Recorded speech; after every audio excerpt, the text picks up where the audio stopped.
In the beginning, there was nothing. Somehow, out of this nothing came everything. Out of this vibrant nothingness, matter, energy, space, time, consciousness, mind emerged, came out.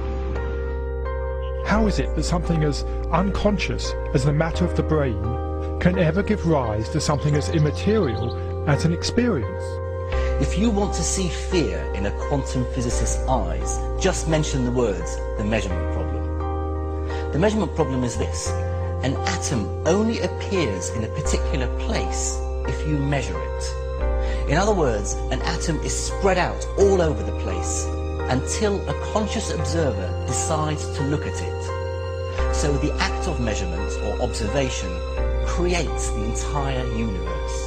Only conscious beings can be observers, then we're intimately hooked into the very existence of reality. Without us, there would just be this expanding superposition of possibilities with nothing definite ever actually happening.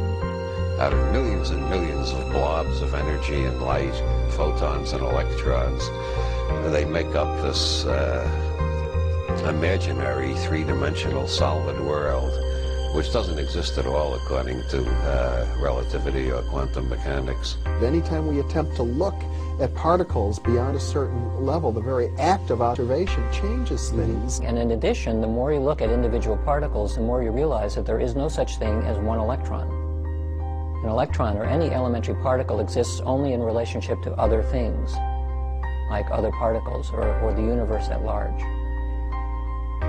This means that deeply enough, and you dive down into the nature of matter, everything we know about the everyday world dissolves. There are no objects anymore. There are only relationships. There's no locality anymore. There's no time anymore. The more you look at something in detail, in what we think of as solid matter, the less and less solid it begins to look. The only realities we know are the ones our brain manufactures. Our brain receives millions of signals every minute, and we organize them into holograms, which we project outside ourselves and call We use reality. words to describe reality are phenomena inside our head. They're not out there. And most of the time, this is a philosophical quibble. But when you get down to quantum physics, and this is one of the reasons that Bohm came up with the holographic idea, it starts to have real effects. And one of those is it's been discovered that if you take two subatomic particles like electrons, and in certain instances, when you do something to one, it will always affect the other, no matter how far apart they are. Well, how can this be? But what this tells us is that once matter is physically joined, even when it becomes separate, the energy is still there that's connecting it. And this is why it's important to me, because if we go back far enough in time, all the particles of matter of this entire universe that are expanding were all meshed together in a single particle about the size of a green pea, is what scientists tell us today, is what the computer models suggest. That if you could go into the universe today and take all the particles of matter and take out all the space in between and bring it together and compress it into a size of a single green pea, it means that you and me and every one of our listeners, we were all once part of that same particle that creates this whole universe today. And even though those particles are now separate and expanding, and the studies show that they are, energetically we're all still linked. So an atom and its electron are multiversal objects, and that multiversal object is what the quantum mechanics is describing. Now that means that the parallel universe aspect of reality as described by quantum theory must apply to objects of all sizes: humans, stars, galaxies, everything. And that's why we call it the parallel universe theory rather than just parallel electrons theory. Because we ourselves are made of atoms after all. We are, that's right. And the same theory that says that the atoms exist in more than one place in different universes says that we humans also exist in more than one place and in more than one state of mind and so forth in different universes. And so what that means, talking about words, is that there is no separation between electrons. Furthermore, there's no separation between people.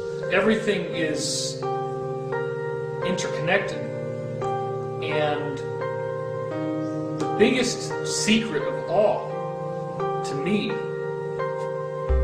is the extent extent to which individuality is an illusion. Illusion comes from how our minds perceive. My illusion comes from my mind. Your illusion comes from your mind. You do not need to search anywhere else for the source of illusion. Wherever we search externally, we cannot find the source of illusion because your illusions come from within your mind. The big thing we're talking about here is a new way of thinking about this thing we call the person, the self, the beingness, the I. And as we begin to modify what we mean by that, we could begin to see and touch upon this infinite realm that I'm speaking about. Infinities are part of the boundary of your existence. That is, viewed from this perspective, everything can be divided to infinity. If you've ever wondered why nuclear power is 1,000,000 times more powerful than chemical energy, it's because chemical energy results from the manipulation of atoms in a molecule. Nuclear energy results from the manipulation of nucleons in a nucleus. The super-unified scale, 1,000 million times smaller, is virtually infinite in its dynamism. If you're seeking the infinite, what instruments do you have to seek the infinite? Only sense organs, isn't it? So through your sense organs, if you're seeking the infinite, it is like wanting to go to moon with a bullock cart. Isn't it so? That is the plight of humanity right now. With a limited perception, they're trying to grasp that which is beyond. So we try to perceive at the ultimate level of reality, and we search for any kind of method. For example, new technology, atomic power, etc. But search as we might, we cannot perceive the ultimate level of reality using these mechanisms. The ultimate level of reality is fundamentally empty and not observable using these scientific methods. It is the mental projection of your digital self.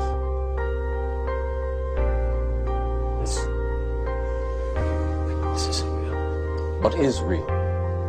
How do you define real?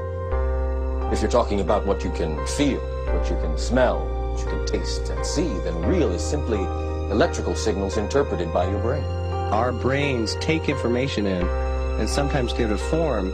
It's not that the picture is out there, it's that we're getting data that we're turning into a picture according to our own belief systems and our own unconscious belief systems as well.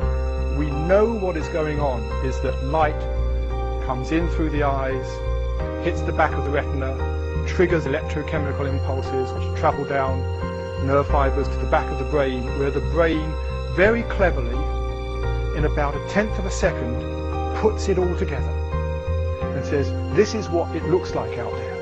Well, you're creating your own reality tunnel. That doesn't mean you're creating reality.